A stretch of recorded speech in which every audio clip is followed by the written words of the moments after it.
Hello' guys পুৱাই পুৱাই সকলোকে ৰঙালী বিহুৰ শুভেচ্ছা জনালোঁ।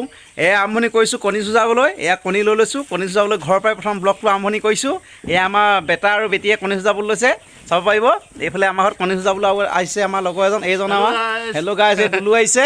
আজি তাতে গৰু বিহু, গৰু নাই দেই। আজি কণী যুঁজাম আৰু আমলৈটো পাৰিম, সকলোবোৰ দেখাম আপোনাক। কণী যুঁজাম, আমলৈ পাৰিম আৰু কি কৰিম সকলোখিনি দেখাম। এইফালে আমাৰ বেটা আৰু বেটীয়ে কণী যুঁজাইছে। এটা কণী যুঁজাইছে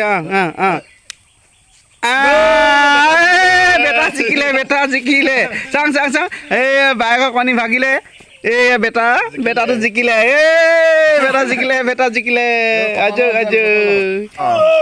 পুৰা মোবাইল লওক। মই মানে তই মাৰিম।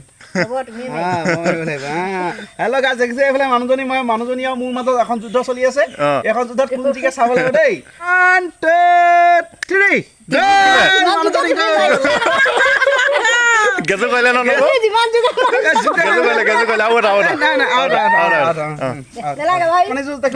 নেক্সট টাইম কণী যুঁজ। এইখন ছেকেণ্ড এখন যুদ্ধ এই চলি আছে। এই ছেকেণ্ড যুদ্ধ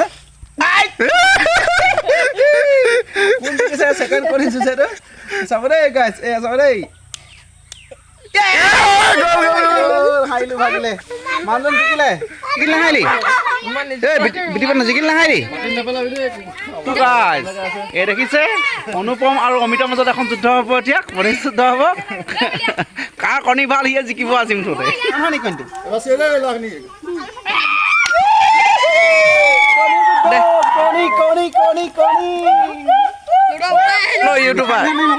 দুটা ইউটিউবাৰ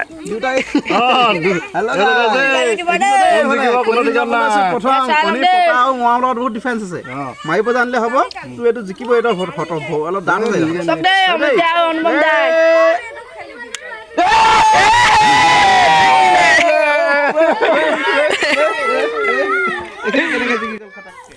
এইধৰণে আচলতে বহাগৰ বিহুত দুমাহীৰ দিনাখন, গৰু বিহুৰ দিনাখন কণী যুঁজালে বোলে কিছুমান বেমাৰ ভাল হয়। মূৰ ঘূৰণি থাকিলে বোলে মূৰ ঘূৰণি ভাল হয়। সেই হেতুকে জনশ্ৰুতি মতে আগৰ পৰা চলি আহিছে এইধৰণে কণী যুঁজোৱা পৰ্ব। চ' এইধৰণে আমি সকলোৱে এইধৰণে কণী যুঁজাই ল'লোঁ। সকলোৱে মিলিজুলি আমলৈ পাৰিবলৈ গৈ আছোঁ জংঘলত। হেল্ল' গাইজ, এইফালে দেখিব পাৰিছে সকলোৱে এনেকৈ মিলিজুলি 3খন বাইকত আমি আমলৈ পাৰিবলৈ গৈ আছোঁ। আমলৈ কৰোৱা টুপে হৈ যায় এইবাৰ বহাগৰ বিহু। দেখিছে বিঅ' পি কেম্প পাৰ হৈ আমি গৈ আছোঁ আমলৈ পাৰিবৰ কাৰণে। আজি প্ৰয়োজনীয় গোটেইখিনি লৈ মেলি যাওঁ।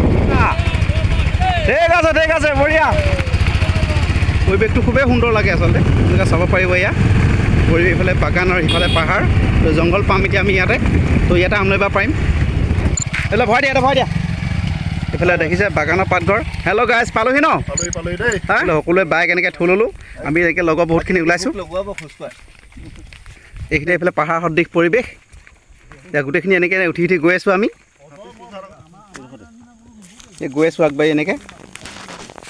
এতিয়া গৈ আছোঁ সুন্দৰকৈ দেখিছে। হাতী বহুত ওখ আচলতে। এইটো পাহাৰ সদৃশ পৰিৱেশ চাব পাৰে। এয়া কলা ফুল উজাই ধৰিব আচলতে। বহুত ওখ এইটো। উঠি গৈ আছোঁ। সেদাই হোৱাই নাই কি হেল্ল' গাইজ, দেখিছে নিশ্চয় কিবা এটা সোমাই গৈছে। জাষ্ট কিবা এটা খানি ওলাই গৈছে। কি আছে ভিতৰত মাথা আছে? কি আছে চাব। হেল্ল' গাইজ, দেখিছে এইটো ফেচ মাতি জাষ্ট খানি উলিয়াই চাওক। এইখিনি মাটি জাষ্ট পুৱাই এতিয়াই জাষ্ট উলিয়াই থৈ গৈছে। এইটো চাওক, জংঘলী বস্তু চাব পাৰে। আৰু এটা চাওক বস্তু কিনক। কিন্তু আমি জংঘলত আহিছোঁ। শহাপহু হ'ব পাৰে, নহ'লে বা শিয়াল চিয়াল হ'ব পাৰে, চাব পাৰে। দেখিছে গাইজ, এই আমি টিকনি বৰুৱা লৈছোঁ সকলোৱে। এয়া দেখিছে টিকনি বৰুৱা। এয়া পাত চাওক, ঢপলা পাত। কাঁইট আছে গোটেই। এয়া কাঁইট লগাই এডাল গছ। এয়া দেখিছে এনেকৈ ধৰি আছোঁ। এডাল এই ঘৰৰ দুৱাৰমুখত মানে মূল দুৱাৰৰ ওপৰত এনেকৈ লগোৱা হয়, এনেকৈ আঁৰি দিয়া হয়। এইডাল থাকিলে বোলে বাহিৰত ভূত প্ৰেত ঘৰৰ ভিতৰত প্ৰৱেশ নকৰে। আৰু দ্বিতীয়তে সাপ বেং এনেকুৱা যিবিলাক বাহিৰা বস্তু সেইবিলাকৰ ঘৰৰ ভিতৰত প্ৰৱেশ নকৰে বুলি এটা জনশ্ৰুতি আছে, এটা জনবিশ্বাস আছে। সেই বিশ্বাস অনুযায়ী আচলতে আগৰ পৰাই এইধৰণে লগাই অহা হৈছে। টিকনি বৰুৱা এইধৰণে লগোৱা হয়। তাত দেখিব পাৰিছে এইফালে আমাৰ আমলৈ ইতিমধ্যে পৰা পৰ্ব চলি আছে। চবেই জোৰদাৰ প্ৰস্তুতি চলাই আছে।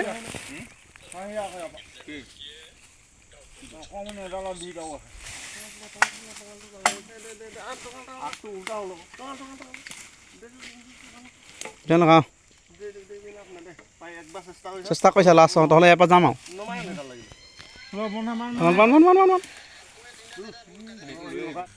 সেয়া আপোনালোকে দেখিছে আমি জংঘলৰ পৰা ইতিমধ্যে আমলৈ পৰুৱাটোক পাৰি আনিলোঁ আনি পিনে এইধৰণে সুন্দৰকৈ আধুনিক পদ্ধতি আচলতে চাফা কৰা পদ্ধতিৰে সুন্দৰকৈ চাফা কৰিছোঁ এই আপোনালোকে চাব পাৰিব দেখিছে নতুন ষ্টাইল এয়া আমলৈ আধুনিক পদ্ধতি আজিকালি আমলৈ পোৱা হৈছে এনেকৈ ঝুলি তাক হেৰি কৰি দিয়া হৈছে ঝুলিত চাহপাতৰ ঝুলি যিহেতু আইডিয়া লগাই পেলাই বনোৱা হৈছে দেখিছে এয়া ধুই থকা হৈছে ধুনীয়াকৈ